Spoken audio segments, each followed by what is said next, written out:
ShowMeTheCurry.com. I'm Anuja. And I'm Hital, and today we're making my all-time favorite Indian dessert, Ras Malai. And here's what you need. 8 cups whole milk divided, 2 tablespoons of lemon juice, 5 cups of water in a pressure pan, 1 cup sugar, 1 pinch saffron, 1/4 teaspoon cardamom powder, 2 tablespoons of roughly chopped pistachios and almonds, sugar for the ras to taste. So for our Ras Malai, we've taken our milk and divided it in equal portions. We have 4 cups boiling in one pot, and we have another 4 cups boiling in a non-stick pot. So while that's going on, we're going to work with our saffron. Yeah, one part is for the paneer and the other part is for the rasa of the Ras Malai. Right. And here I have the saffron. And I'm going to just take a little bit of sugar, just a little bit, 1/8 of a spoon or something. Take a mortar and pestle and just grind it. Now saffron, if you grind it, it just mixes a little better. And I'm going to just go ahead and add it into the milk.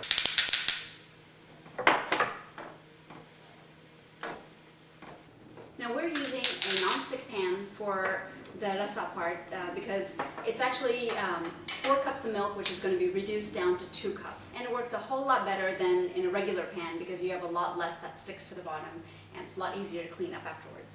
Now be sure you keep stirring both of these so that it doesn't stick at the bottom. Right, because the moment you look away, it's going to boil over. It's going to boil over.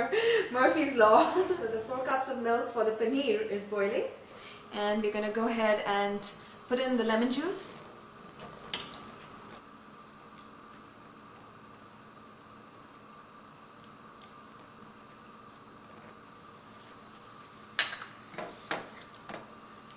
Now immediately when you see the milk separating from the whey, you'll see this greenish liquid, and when that happens it's ready, so we can switch off our stove and immediately drain this out into a cheesecloth. Now be careful, this is very hot.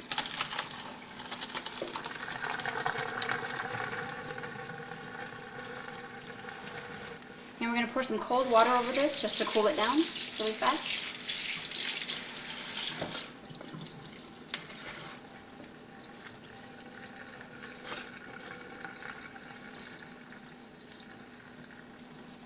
And preferably if you can hang this from a tap, all the better. We're going to let it sit for about 30 minutes and let it hang and make sure all the water comes out. And once this cools down a little bit, you can also squeeze some of the water out. So we're going to go ahead and open up the paneer.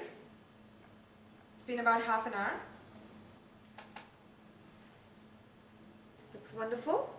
And we're going to go ahead and put it in the food processor. Now the thing about Ras Malai is that the paneer needs to be ultra smooth, and if you get it really smooth, then you won't have a lot of cracks when you make your Ras Malai. And the easiest way to do that is a food processor. You can knead it by hand and get to the same level of consistency, but it takes a long time, and this is just a quick, spin around a few times and it becomes really smooth. Right.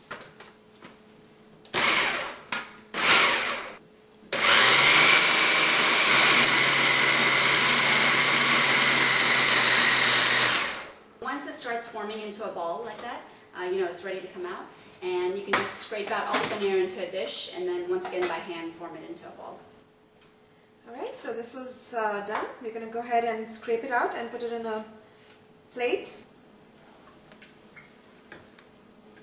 And while Anuja's doing that, we have a pressure cooker here, and we put in 5 cups of water, and we're going to add 1 cup of sugar to this and switch it on low.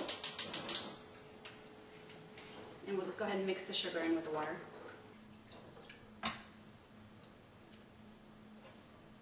We're going to give it just one good knead.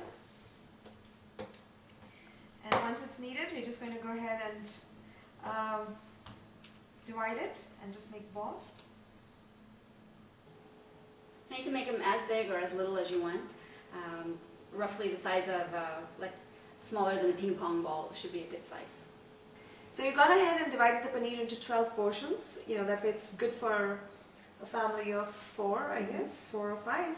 And we're going to just go ahead and make balls, make some smooth balls so that they don't crack when we put it in the water.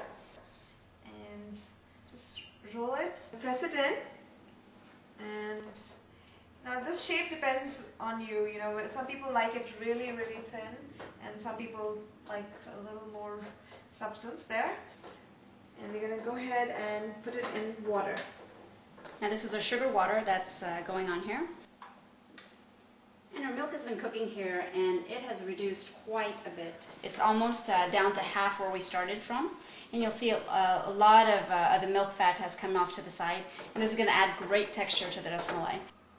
Right, so all the Ras Malai we've made into balls, flatten them out, and they're in our pressure cooker with the sugar water. So we can go ahead and close the lid,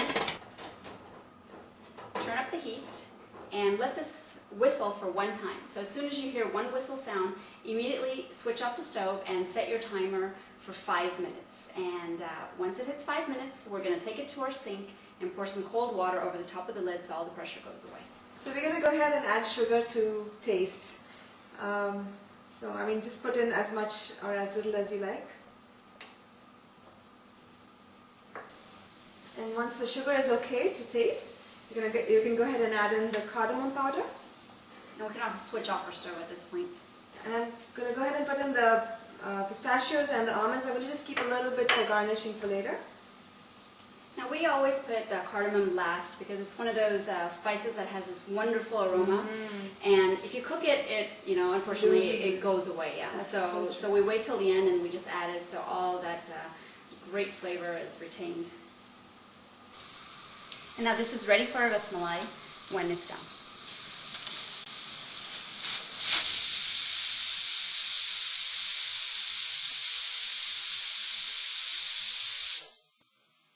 Now exactly 5 minutes after the whistle went off, we had set our timer. We took our pressure cooker to our kitchen sink and then we poured cold water from the tap over the top of the lid. Now be careful when you're doing this because it's a very hot cooker. So now the pressure is gone, it's safe to open. Wow! Look at the Ras Malai. Yeah. It have increased in size. And now it will be good enough for me. Because earlier they were too small. Right, this is the perfect size. Yes. So we can go ahead and take our Ras Malai out with a slotted spoon and just take it out in a bowl. Very gently. Because it's actually very soft, so... They're super soft actually, Yes. they feel like little cotton balls. And you want a little bit of the sugar syrup to be in here because you don't want the Ras Malai to dry out. And if you notice how soft they are, I mean, they're just like sponge. So that's the consistency you're looking for. So see how soft they are? That's what you want. Yeah, perfect. Perfect. So let's let them cool down and cool enough basically to handle with our hands, and then we'll be back. So the Ras Malai balls are cool. They've been in the fridge actually. We put it in to speed up the process. And you're going to squeeze out the syrup, but not all of it, not like all of it, but just enough so that it soaks in the syrup from the milk. These are basically like little sponges, so you can squeeze out the water, and then again when you add more liquid to it, it's just going to soak it back up again. And just FYI, this is rasgulla. Yes, if we had made it into balls and done it, it would have been rasgulla. So you got 2 recipes in one.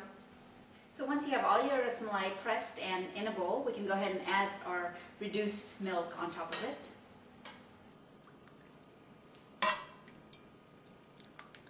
Now the thickness and the consistency of the milk portion is entirely up to you. And we can just even this out a little bit and keep it in the refrigerator. Of course, Ras Malai tastes best when they're nice and chilled. Yes. So for garnishing, you can actually take some of our nuts that we had kept to the side and sprinkle it on top, and it's perfect. Another great traditional way actually of garnishing mithai is with work. Now this is silver foil. Actually silver, it's pounded down to make it into a thin foil, and it's very, very light. It's very hard to get, but if you're in India and if you have some halwai that you know, you can probably buy some. Anyway, so that's another very traditional way of doing it. And it's not the silver foil that we use to cover things up with, so this is real silver. So join us again on another episode of ShowMeTheCurry.com. Adding a pinch of spice to your life.